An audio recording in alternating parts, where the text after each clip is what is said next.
Baik, teman-teman, kembali lagi bersama saya Joni Manharap.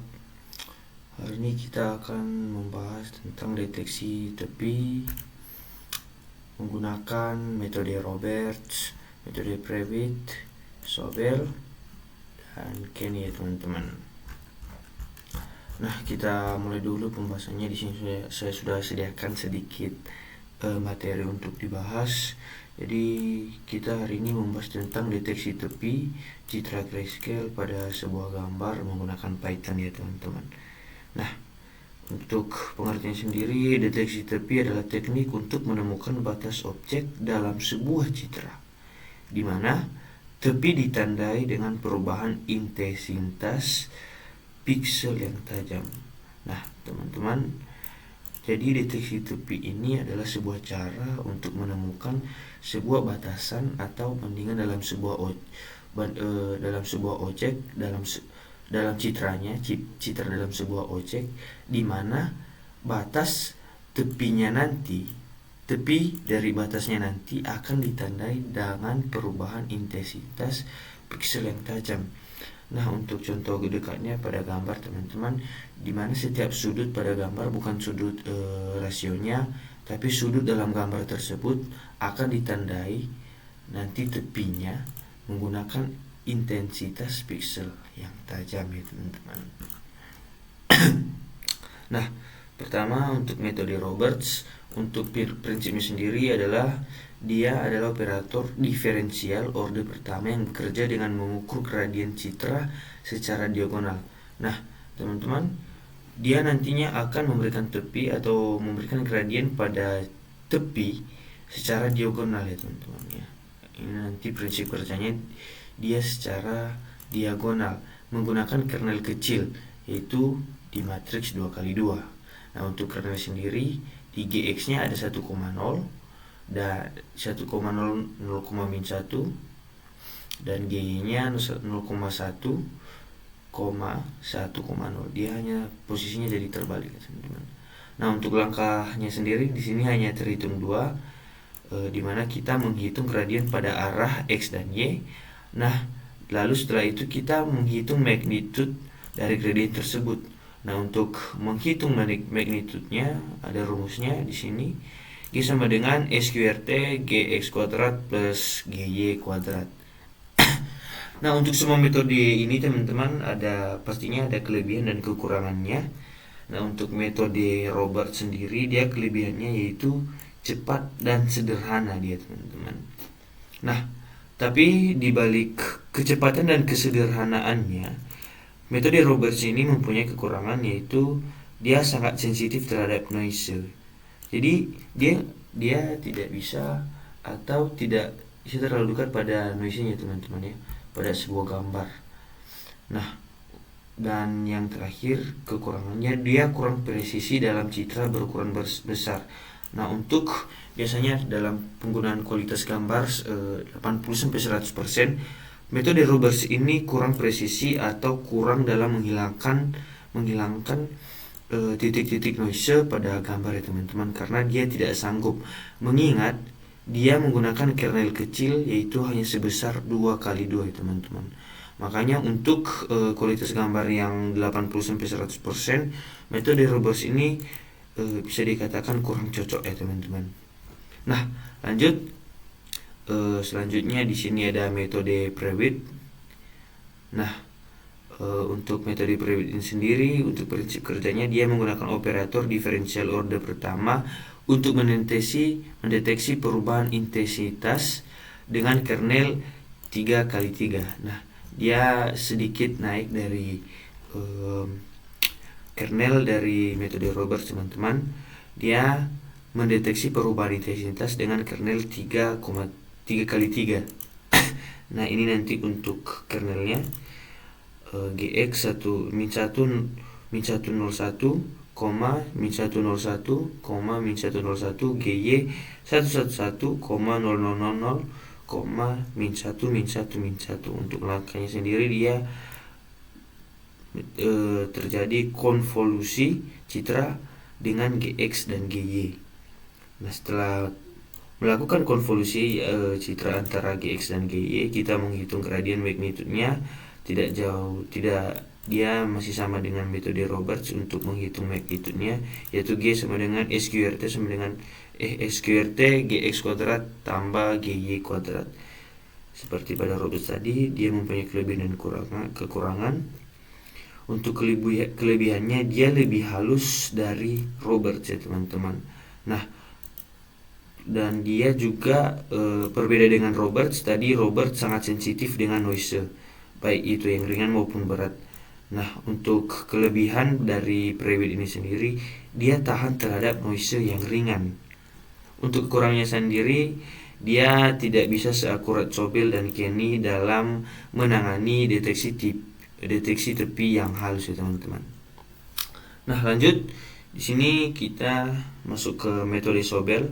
Untuk prinsip kerjanya sendiri menggunakan kernel 3x3, tetapi dengan bobot yang lebih besar dengan piksel pusat yang memperkuat tepi. Lah, inilah yang tidak bisa Prewitt lakukan atau kurang dari metode Sobel ya teman-teman. Metode Sobel ini lebih besar pada piksel pusat. Jadi piksel pusat ini nanti akan memperkuat tepi yang akan kita berikan yang akan kita deteksi teman-teman.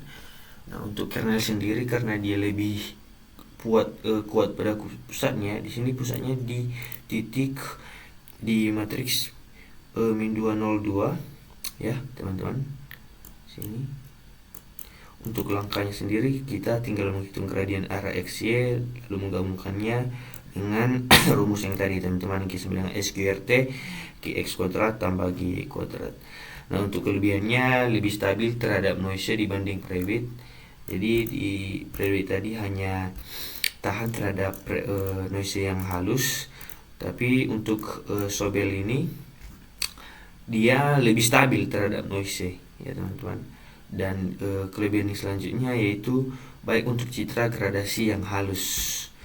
Untuk kekurangannya sendiri, dia tidak seakurat Kenny dalam memisahkan tepi nyata dan gangguan ya teman-teman. Nah, yang terakhir untuk metode terakhir yaitu metode Kenny.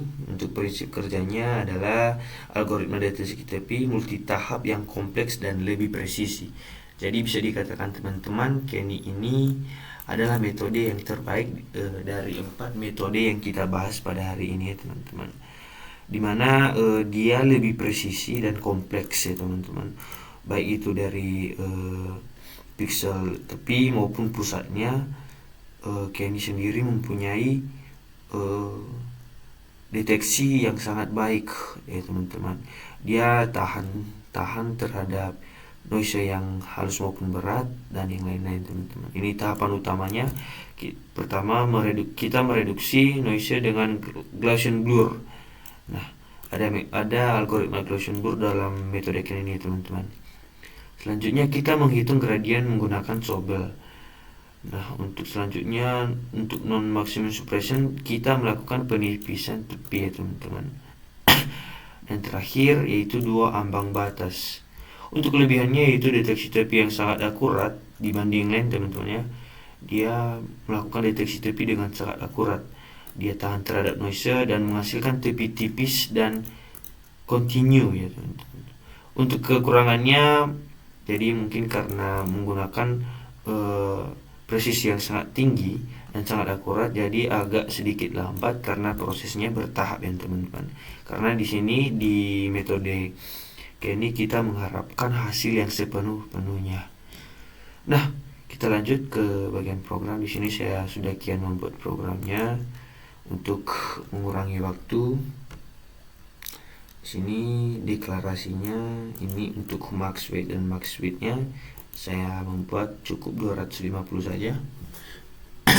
Ini untuk title-nya, untuk wadah nanti atau frame yang akan memuat gambar yang akan kita upload. Ini untuk warna konfigurasi awalnya. Nah, untuk setiap program telah saya berikan deskripsi. Di sini nanti ada 5 label gambar ya teman-teman. Dimana label pertama adalah gambar asli, kedua adalah hasil Roberts, Sobel, Prewitt, dan terakhir Kenny.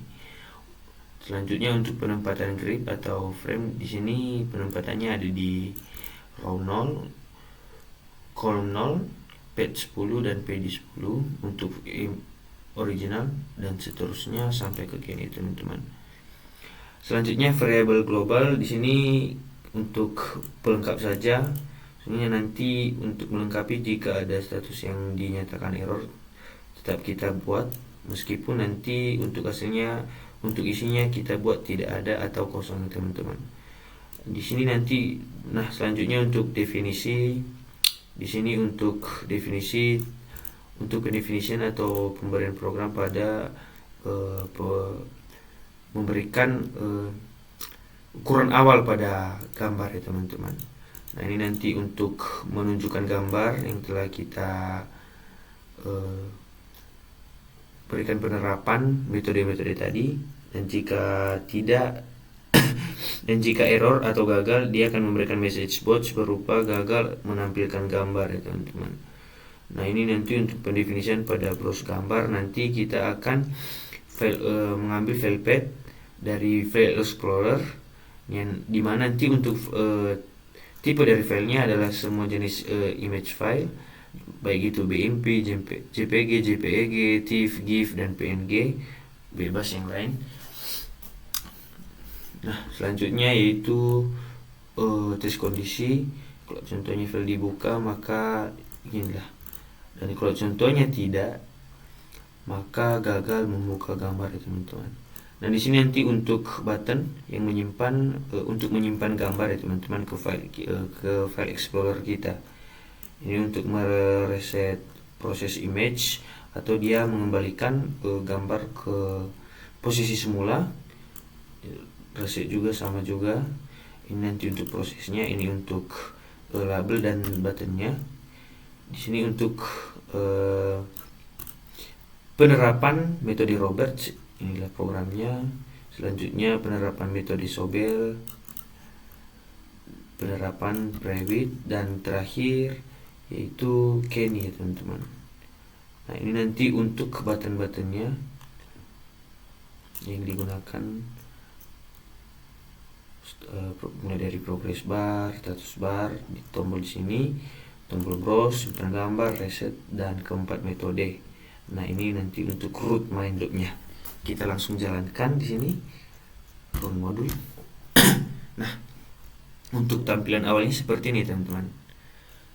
Dia di sini pada tampilan awalnya dia menunggu gambar sampai kita mengupload atau mengambil gambar dari file explorer kita. Di sini kita langsung coba, kita ambil sampel di sini sudah.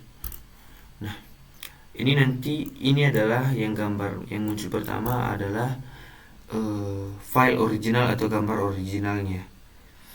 Di sini kita coba mulai dari hasil Robertnya ya, teman-teman, mulai dari Robertnya. Nah ini untuk deteksi tepi Roberts, Sobel. Ini tadi kekurangan dari Roberts, dia sangat kurang dalam noise, dia terlalu sensitif. Nah untuk Sobel dia tahan terhadap noise yang halus. Nah untuk Previt tidak jauh berbeda dari Sobel.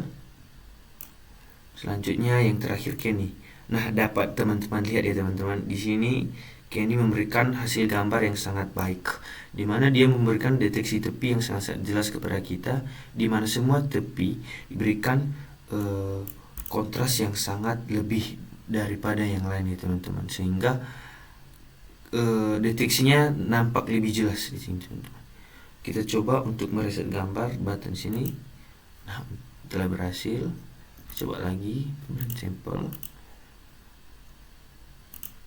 semuanya berhasil. Kenny. Dan yang terakhir kita coba simpan gambarnya, teman-teman. Nah kita langsung simpan di sini hasil. Oke, gambar telah disimpan ya, teman-teman. Nah demikianlah untuk penjelasan pada deteksi tepi menggunakan metode Robert, Sobel, Previt, dan Kenny.